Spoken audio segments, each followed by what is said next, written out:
बिस्मिल्लाहिर्रहमानिर्रहीम। अस्सलाम वालेकुम। लेक्सन नंबर 16 में हम ALU को आपस में कनेक्ट करेंगे कि अगर एक 4 ALU को आपस में कनेक्ट करना है तो ये जो सी आउट है ये सेकंड का सी इन बन जाएगा, और इसी तरह ये वाला सी आउट इसका सी इन बन जाएगा, ये सी आउट इसका सी इन बन जाएगा।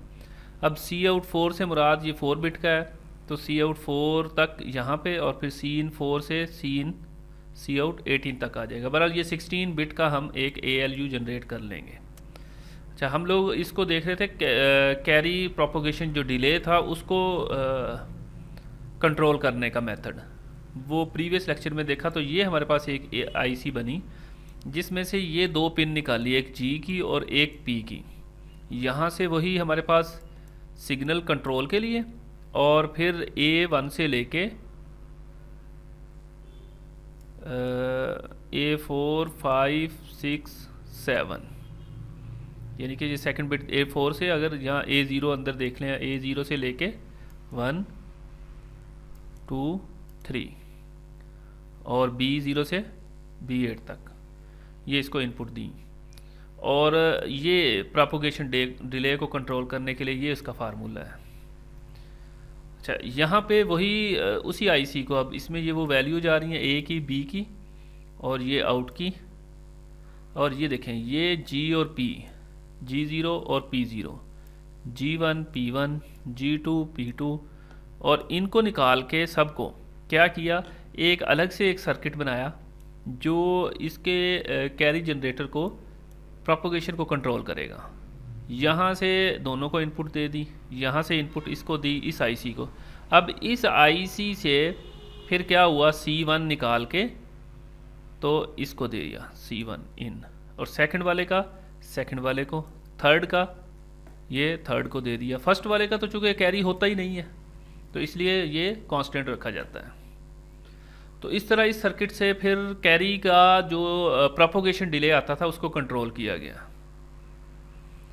अब हमारे पास सर्किट आ गया, ये उसी को आगे एक्सटेंड किया जा रहा है कि अगर उस तरह के हमने 1 2 3 और 4 ये 4 ICs अगर मिलानी हो ये वाली, तो उसका सर्किट दिखाया गया है। सेम उसी तरह से है कि यहाँ से हमने इनपुट ले ली S0 1 2 3 तक जो आ रही है सिग्नल्स की, 3 इसमें है ही नहीं है, 0 1 2 होंगी।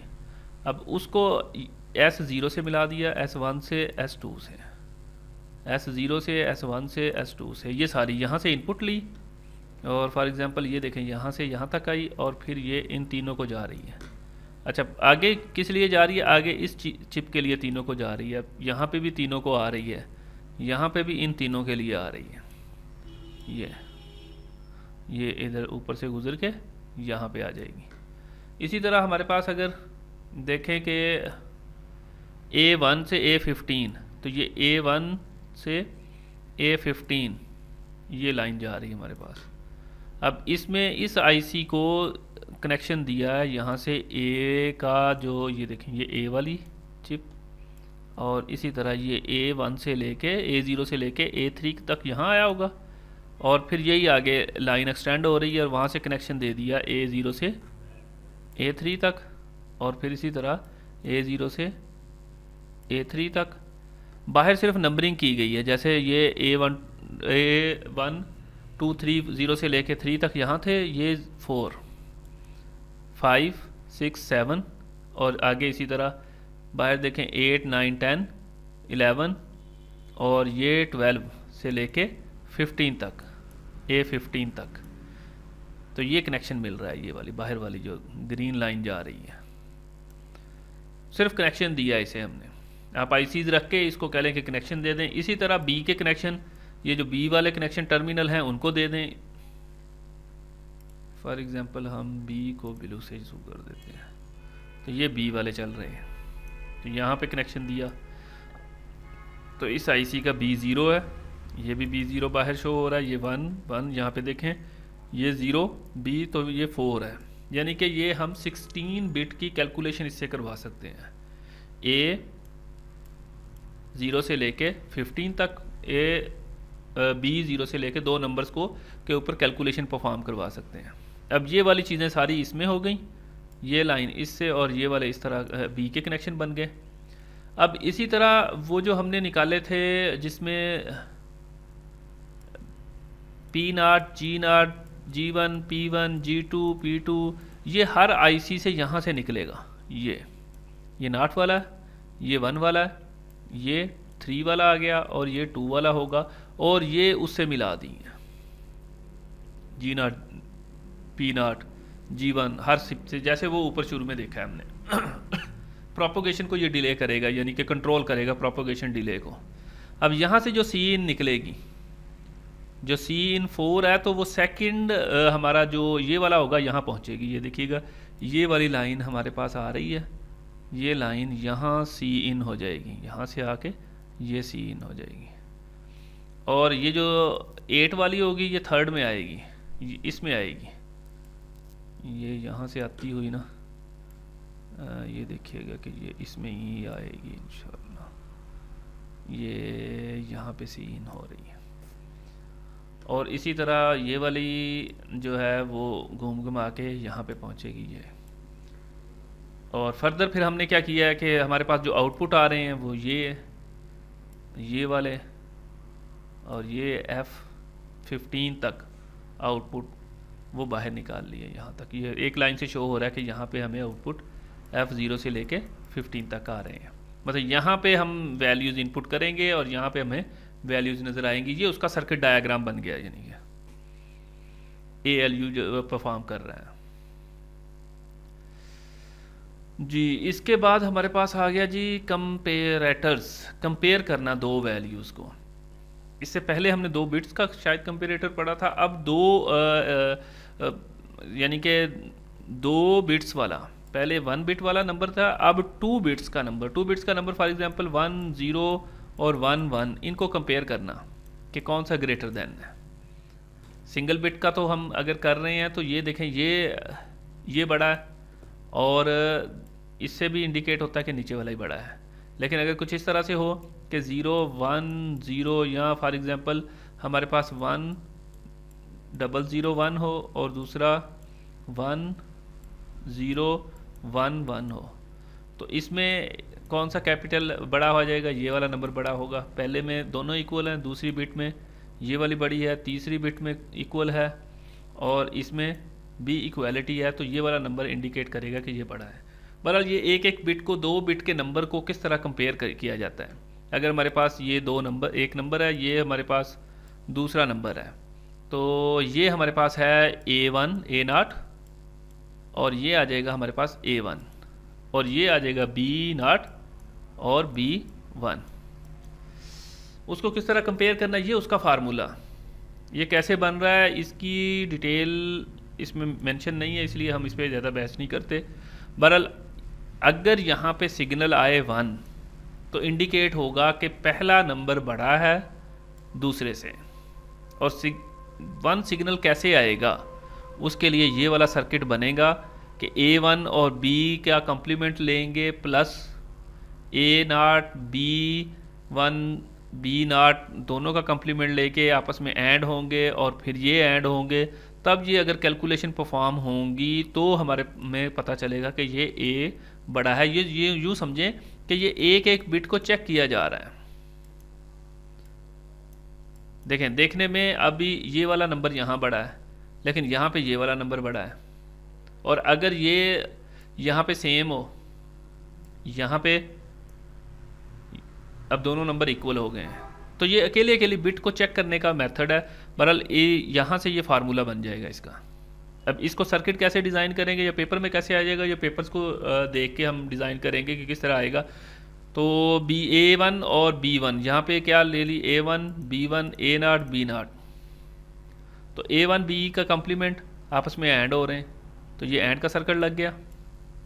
और इसमें A1 B का कम्प्लीमेंट, यहाँ से B आया और आगे बबल लग गए, इन्वर्टर लगा, तो ये B का कम्प्लीमेंट आ गया।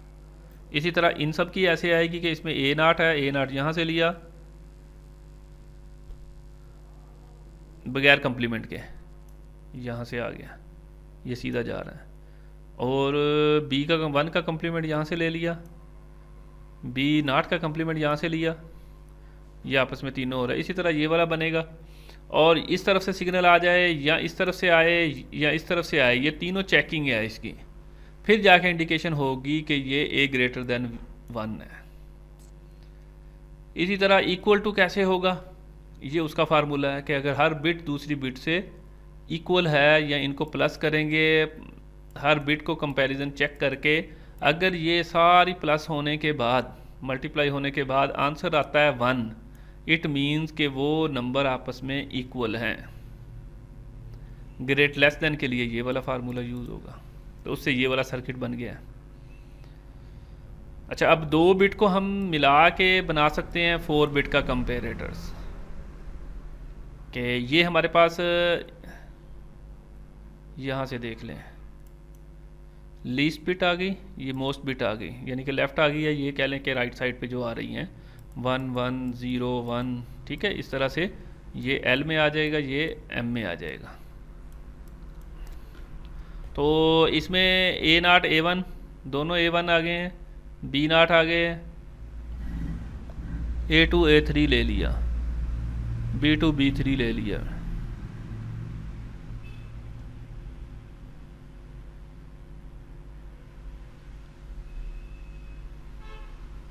यहाँ पे वैल्यू दी और यहाँ पे पता चल गया कि ये ग्रेटर देन है, यहाँ पे इक्वल टू, ये लेस देन, यानी कि ये तीनों सर्किट ये वाले ये इस एक चिप में आ गए, जो कंपेरेटर की चिप है ये वाली।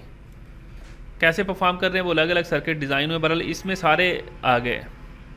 अच्छा, इसमें जब आ गए तो वो अब ये 2 बिट का ये कंपैरिजन है, 2 बिट का ये वाला है।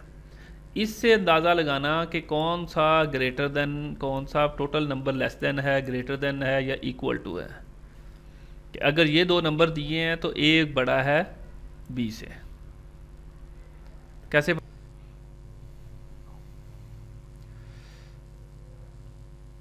हाँ जी, ये वाली 2 बिट अगर बड़ी होंगी नीचे वाली से, इस वाली से, ये इक्वल टू होंगी, और ये वाली भी आपस में इक्वल होंगी, फिर ये आउटपुट इक्वल टू शो करेगा। ये उसका सर्किट बना दिया। यहाँ पे अगर देखें ये वाला ग्रेटर देन ये शो करेगा, और फिर ये डायरेक्ट अगर ग्रेटर देन है तो इस मीन के नंबर बड़ा है, ओवरऑल बड़ा नंबर है ए।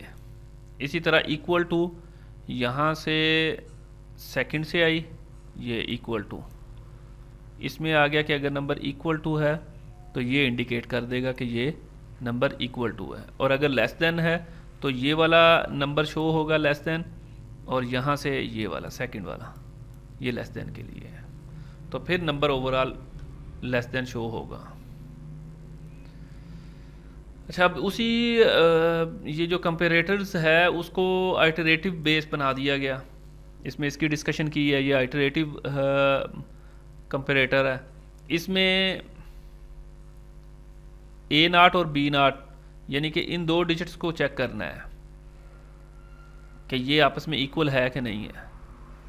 अगर ये इक्वल होगी तो यहाँ आउटपुट हमारे पास क्या आ गई,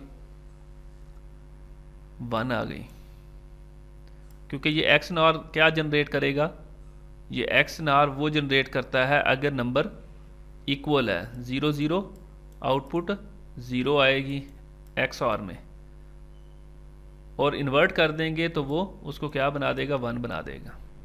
अब यहाँ पे 1 आ गया, और यहाँ पे इनपुट 1 इसलिए दी जा रही है स्टार्टिंग पे कि अगला डिजिट कंपेयर होना है। मतलब ये ऐसे कंपेयर होता है कि अगर ये वाले डिजिट भी इक्वल हैं, ये वाले भी इक्वल हैं, ये वाले भी इक्वल हैं, देन नंबर इक्वल है।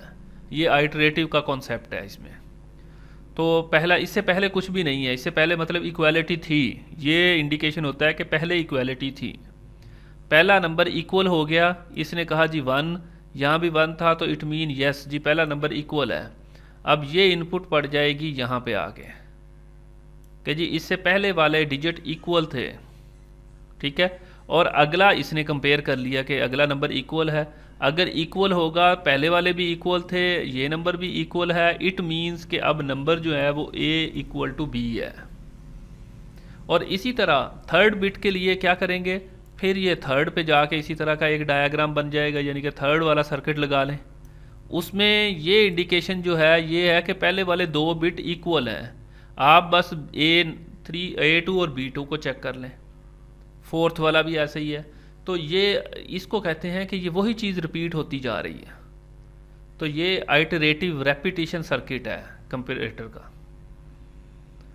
और इसी तरह हमारे पास ये A B का भी रेपिटेशन आ रहा है कि इसके अंदर ये कंफर्म हो जाता है कि ये तब हाई होगा जब A0 B0 से बड़ा होगा।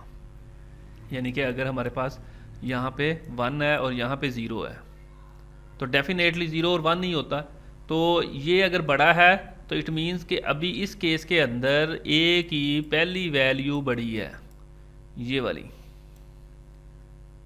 और उसी तरह ये रिज़ल्ट आगे जाएगा कि अभी तक पहली वैल्यू बड़ी है भाई, और अगर पहली वैल्यू छोटी है, यहाँ 0 हो, फॉर एग्ज़ाम्पल यहाँ 1 है, यहाँ 0 है, और यहाँ 0 है, यहाँ 1 है, तो पहली वैल्यू लेस देन है, पहली वैल्यू इससे बड़ी नहीं है। अगर ये इक्वल भी हो जाती है अगली वैल्यू, देन भी ये नंबर बड़ा नहीं है, ये नंबर छोटा है।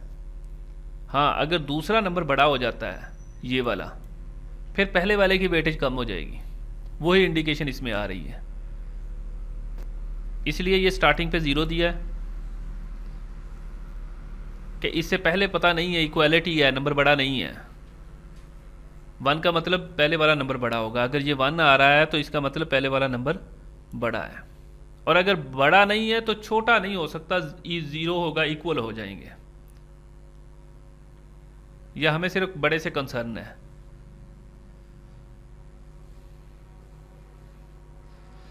अच्छा, फिर उसी सर्किट को आगे मज़ीद बना दिया गया है कि 4 बिट का MSI medium scale integrated circuit 3 मिला के हमने क्या कर लिया, 12 बिट का कंपैरेटर बना लिया। यहाँ वही वैल्यू दी गई है, ये तीनों आईसीज़ को जाएंगी और वहाँ से आउटपुट आ जाएगी, ये तीनों की आगे इंडिकेशन हो रही है। एक एक बिट चूँकि चेक होती जा रही है तो सारी बिट्स में से इंडिकेशन हो जाएगी कि कौन सा नंबर बड़ा है। डिकोडर, डिकोड करना, किसी भी नंबर को कन्वर्ट कर देना डिकोडर कहलाएगा। इसकी एग्जांपल देख लेते हैं कि हमारे पास एक 4 बिट डिकोडर है जिसकी 4 बिट्स होंगी, ये बिट्स इसको दी गई हैं। अच्छा, अब इसकी 2 आउटपुट दिखा दी गई हैं, एक इंडिकेट कर रहा है कि लॉक, दूसरा अनलॉक। कि अगर कुछ इस तरह से वैल्यू दी जाए, कोड रखा जाए कि अगर 1011 हो तो क्या चीज़ हो जाए, लॉक हो जाए, और 1001 हो तो अनलॉक हो। तो यहाँ पे हम इनपुट देंगे, वो जनरेट कर देगा, उसको लॉक कर देगा गाड़ी का डोर, अगर नहीं है तो अनलॉक कर देगा। जैसे वो बटन क्लिक करते हैं तो अब यहाँ पे 4 सिग्नल जा सकते हैं, 4 कम्बिनेशन जा रहे हैं, तो काफ़ी सारे उसे बन जाएंगे 0101 8, यानी कि उससे असल में कम्बिनेशन तो 8 बनेंगे, लेकिन उनमें से एक ही ऐसा होगा जो 100 होगा, तो उस पर अनलॉक हो जाएगा डोर। अब 101 कैसे होगा कि इसमें सब में, इसमें भी 1 दिया, इस पर भी 1 दिया, इस पर 1 दिया, इसका मतलब ये सारे बटन पे 1 प्रेस हुआ, तो देखें ये 1 इसके पास चला गया, यहाँ पे 1 0 में बदल गया, यहाँ पे 1 था, यहाँ 0, यहाँ बाकी सीधे ही जा रहे हैं, इसमीन 1011 ये कोड हो गया। तो यहाँ पे सिग्नल 1 आ गया, जब सिग्नल 1 आया इसमीन करंट मिला, उसने लॉक कर दिया उसे। इसी तरह अगर इस तरह सिग्नल आया कि यहाँ पे 1 आ रहा है और यहाँ पे 0 हो गया, ये 0 हो गया और ये 1 हो गया, तो 1001, तो ये वाला 1 हो जाएगा, इसका मतलब अब अनलॉक कर दो उसको। तो ये डिकोडर इस तरह काम करता है। एप्लीकेशन ऑफ डिकोडर्स की, selection of peripheral devices. Computer के अंदर देखें बहुत सारी डिवाइसेस होती हैं, कौन सा काम करना, रीड राइट, ये वो चीज़ें, काफ़ी सारे इंस्ट्रक्शन उसमें आ जाएंगी। तो लॉक अनलॉक जिस तरह काम कर रहा है, इसी तरह सिस्टम में सिलेक्शन के तौर पे कि किस डिवाइस पे काम करना है, वहाँ पे डिकोडर यूज़ होता है। इंस्ट्रक्शन डिकोडर के एक इसका ये भी आ जाता है कि अगर इंस्ट्रक्शन इम्प्लीमेंटेशन करने के, ये वाला कोड ये काम करेगा, ये काम करेगा, ये, तो इसकी जो कोड की वैल्यू हमें रिक्वायर्ड होगी वो हमें डिकोडर देगा।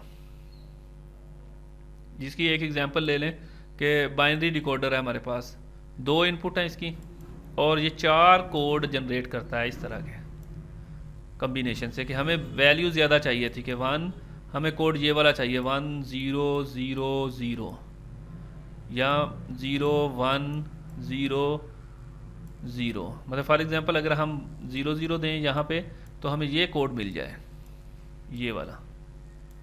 तो ये डिकोडर ये काम करेगा कि ये 2 इनपुट हैं और 4 आउटपुट दिखा दी गई हैं, तो ये खुद से ही कह लें कि वो जनरेट करके आपको कोड दे देगा।